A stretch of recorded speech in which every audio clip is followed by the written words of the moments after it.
استجابہ قبول کی، لکم تمہاری، یعنی تمہاری دعا کو اس نے قبول کر لیا۔ انی ممدکم، بے شک ہم تمہاری مدد کریں گے، بے الفن، ہزار کے ساتھ۔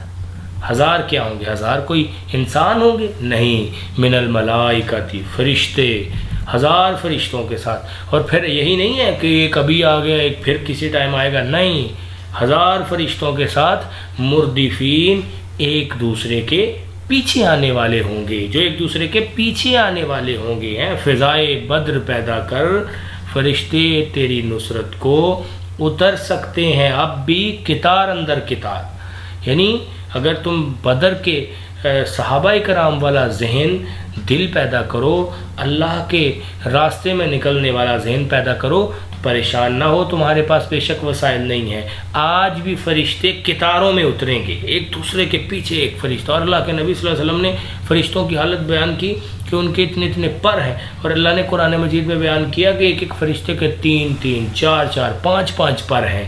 تو ظاہر ہے، اور ایک ایک پر کی لمبائی جو ہے وہ مشرق اور مغرب کے درمیان جتنا فاصلہ ہے اتنی، تو یہ یقیناً اللہ کی نصرت اس انداز میں۔ پھر اللہ نے آگے کیا بیان کیا؟ وما جعلہ اللہ، اور نہیں اللہ نے بنایا اس کو، الا بشرا، مگر بشارت، یعنی یہ چیز اللہ نے ایک بشارت کے طور پر نازل کی۔ یہ نہیں ہے کہ فرشتے ہزار آ جائیں گے اور تم جو ہے وہ سائڈ پہ بیٹھ جاؤ گے، نہیں، یہ خوشخبری ہے، تم لڑو گے تو وہ تمہارے ساتھ ساتھ لڑیں گے، ٹھیک ہے، تمہاری مدد کے لیے آ رہے ہیں۔ وہ موسیٰ کی قوم والا حال نہیں کرنا۔ جب حضرت موسیٰ علیہ السلام نے کہا نا اپنی قوم سے کہ اللہ مجھے کہہ رہا ہے کہ وہ فلاں وادی کی طرف جاؤ، جہاد کرو، کہنے لگے یا موسیٰ تم اور تمہارا رب جاؤ، جا کر جہاد کرو، جب فتح ہو جائے گی تب آ کر ہمیں بتا دینا، ہم بھی وہاں آ جائیں گے۔ تو ایسا نہیں ہے، وما جعلہ اللہ، اور نہیں بنایا اس کو اللہ نے، الا بشرا، مگر بشارت، ولتطمئن، تاکہ مطمئن کرے، اطمینان حاصل کریں، بھی، اس کے ساتھ، قلوبکم، تمہارے دل۔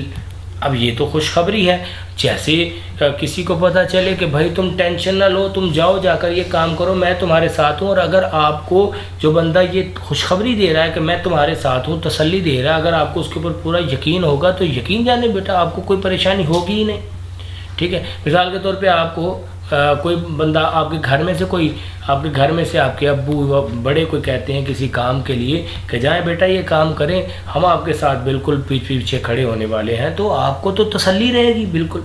اور یہ تو اللہ رب العالمین ہے، جب وہ محمد صلی اللہ علیہ وسلم اپنے رسول اور مزید جو ان کے صحابہ کرام ہیں ان کو جب تسلی دیں گے تو پھر بتائیں ان کے دلوں کو اطمینان حاصل ہوگا یا نہیں ہوگا؟ یقیناً ہوگا۔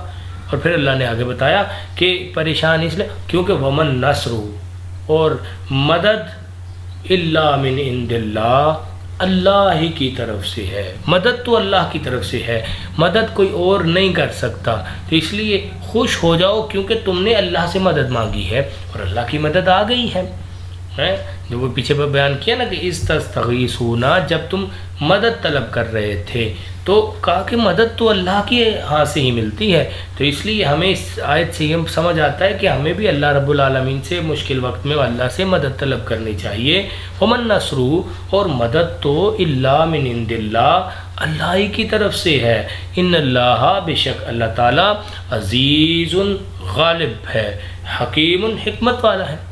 اچھا، یہاں پر غالب اور حکمت والا اللہ چاہتا تو آپ کا کیا خیال ہے؟ ایک ہی فرشتہ بھیجتا، سارے قریش ختم، سارے جو مشرکین مکہ ہیں وہ ختم ہو جاتے، لیکن اللہ نے ایسا نہیں کیا۔ اللہ نے کیا کیا کہ حکمت کے ساتھ، حکیم ہے چونکہ اللہ حکمت والا بھی ہے، اللہ نے انسانوں کے ذریعے سے اور اللہ نے اپنے بندوں کی مدد کرتے ہوئے لوگوں کو ختم کیا، تاکہ کل کو یہ نہ کہیں کہ یہ اللہ کی طرف سے یا خدا کی طرف سے کسی عذاب کا نشانہ بنے تھے، بلکہ یہ ہو کہ ان کا باقاعدہ مقابلہ ہوا تھا اور یہ تکبر میں اتنے دھت تھے، اتنے ڈوبے ہوئے تھے کہ یہ اپنے تکبر کی مار سے ہی مارے گئے۔ تو یہ غزوہ بدر کے کچھ ابتدائی منظر ہے جس کو ہم نے دیکھا ان آیات میں کہ 2 لشکر تھے، ابو سفیان اور ابو جہل کے، مسلمان چاہتے تھے کہ ابو سفیان کے لشکر پر غلبہ حاصل کریں، لیکن اللہ نے کسی طریقے سے ایسی حکمت کے ساتھ ابو جہل کا لشکر لا کر مسلمانوں کے سامنے کھڑا کر دیا، جن کے اندر بہت زیادہ طاقت تھی، جن کے پاس اسلحہ تھا اور ظاہری جنگ جیتنے کے سارا کا سارا ساز و سامان تھا۔ مسلمان چاہتے تھے کہ بے شان و شوکت اور بے ہتھیارے لوگوں کے ساتھ لڑے، لیکن اللہ ایسا نہیں چاہتا تھا۔ اللہ چاہتا تھا یہ لڑاؤں میں ان کے ساتھ کہ جن کے پاس پوری تیاری ہے، تاکہ کل کو ان کے پاس کسی طرح کا کوئی بہانہ نہ رہے۔ اور آگے اللہ نے کہا کہ یہ سارا کام میں نے اس لیے کیا تاکہ حق کو حق اور باطل کو باطل، جیسے میں نے بتایا، دودھ کا دودھ اور پانی کا پانی کر دیں۔ اور اس کے بعد اللہ نے کہا کہ جب تم اللہ سے مدد طلب کرتے ہو، پھر اللہ نے جیسے کہ 1000 فرشتوں کے ساتھ اللہ نے مدد کی، اور مدد تو صرف اللہ ہی کی طرف سے ہے، اور اللہ غالب حکمت والا ہے۔ اب آگے کا کام کیا ہے؟ الکلمات والتراکیب۔ اب یہاں پر کچھ الفاظ اور کچھ چھوٹے چھوٹے ٹکڑے ہیں، ان کے معنی آپ کو یاد ہونے چاہیے کیونکہ یہ پیپر میں آتے ہیں۔ الانفال، مال غنیمت، اصلحوا ذات بینکم، اپنے آپس کے تعلقات کو درست رکھو، اصلحوا یعنی صلح رکھو۔ واجلت، ڈر جاتے ہیں، کارہون، ناگواری محسوس کرنے والے، یساقون، وہ ہانکے جاتے ہیں، دھکیلے جاتے ہیں، اہدا، ایک، کس کے لیے آتا ہے یہ؟ مؤنث کے لیے، دابرہ، جڑ، تستغیثون، تم فریاد کرتے ہو، مردفین، لگاتار آنے والے، جیسے میں نے بتایا پیچھے آنے والے، قطار میں آنے والے، غیر ذات الشوکتی، بغیر کانٹے کے، یعنی بغیر اسلحے اور قوت کے۔ تو یہ کون سا لشکر تھا؟ ابو سفیان کا، جس کے پاس سامان نہیں تھا، لشکر نہیں تھا، بلکہ یہ تو ایک قافلہ تھا۔ اور ابو جہل کا لشکر کون سا تھا؟ جس کے پاس سارا کا سارا سامان تھا۔ اس کے بعد تمارین، یہ شارٹ کوسچن ہے۔ سوال الاول، اس سبق میں مومنوں کی کیا صفات بیان کی گئی ہیں؟ تو پیچھے ہم نے ذکر کیا کہ مومنوں کی صفات کیا ہیں جی ہم دوبارہ ان کو پڑھ لیتے ہیں۔ انما المؤمنون الذین اذا ذکروا، ٹھیک ہے، اذا ذکر اللہ وجلت قلوبہم واذا تلیت علیہم آیاتہ زادتہم ایمانا وعلی ربہم یتوکلون الذین یقیمون الصلاۃ ومما رزقناہم ينفقون۔ تو اللہ نے یہ مسلمانوں کی، مومنوں کی نشانیاں بیان کی۔ جب خدا کا ذکر کیا جاتا ہے ان کے دل ڈر جاتے ہیں، آیات پڑھی جاتی ہیں، ایمان بڑھ جاتے ہیں، اللہ اپنے پر بھروسہ رکھتے ہیں، اور وہ لوگ نماز قائم کرتے ہیں، اور اس کے ساتھ ساتھ اللہ کی راہ میں اب اس کا دیا ہوا رزق جو ہے اس کی زکوٰۃ اور صدقات بھی دیتے ہیں۔ دو گروہوں سے کیا مراد ہے؟ ابھی ہم نے بتایا، ابو سفیان اور ابو جہل کا لشکر۔ السوال الثالث، مندرجہ ذیل عبارت کا مفہوم بیان کریں۔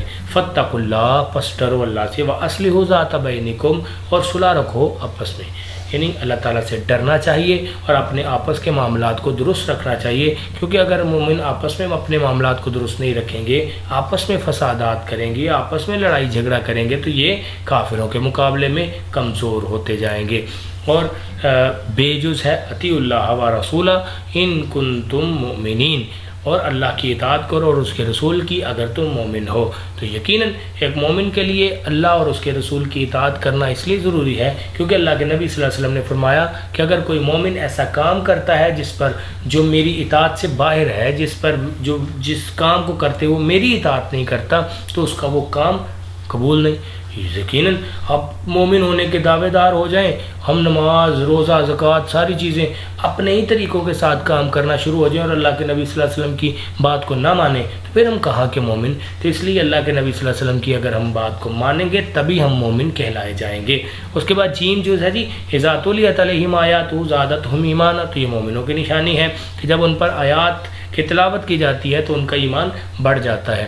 اب یقیناً ایمان کیسے بڑھتا ہے کہ جب آیات کی تلاوت کی جائے، تو صرف تلاوت نہیں، اس کا مطلب ہے کہ ان کو ترجمہ آتا ہے، ٹھیک ہے نا۔ میں نے پہلے لیکچر میں آپ کے سامنے ذکر کیا تھا کہ آپ کو قرآن مجید کا ترجمہ ایک طرف سے آپ اس کو پڑھنا شروع کریں، وہ آنا چاہیے، کیونکہ جب آپ کو ترجمہ آئے گا تب آپ کو اللہ کی نشانیوں کا پتہ چلے گا، اور جب اللہ کی نشانیوں کا پتہ چلے گا تب انسان کا ایمان بڑھتا ہے۔ ویسے تو قرآن مجید کوئی بھی پڑھتا رہے، اور کہیں سے بھی پڑھتا رہے، عربی کہیں بھی پڑھتے رہے، تو آپ کو کیا پتہ ہے، مجھے کیا پتہ چلے گا کہ اس عربی میں کیا کہا جا رہا ہے؟ جب مجھے پتہ چلے گا کہ اس میں اللہ تعالیٰ یہ کہہ رہے ہیں، مجھ سے یہ کہہ رہے ہیں، مجھے اللہ عذاب کا بتا رہے ہیں، مجھے اللہ جہنم کا، جنت کا بتا رہے ہیں، یا مجھے اللہ تعالیٰ میرے معاملات کو ٹھیک کیسے کرنا ہے ان کے بارے میں بیچ میں اللہ تعالیٰ جو ہے نا وہ حکمت انداز میں بتا رہے ہیں، تو تب میرا ایمان بڑھے گا کہ یار یہ چیزیں تو ساری اللہ تعالیٰ بھی بتا رہے ہیں، تو پھر جا کر ہمارا ایمان جو ہے وہ بڑھے گا۔ تو اس لیے مومنوں کی نشانی یہ ہے کہ ان کا ایمان کیوں بڑھتا ہے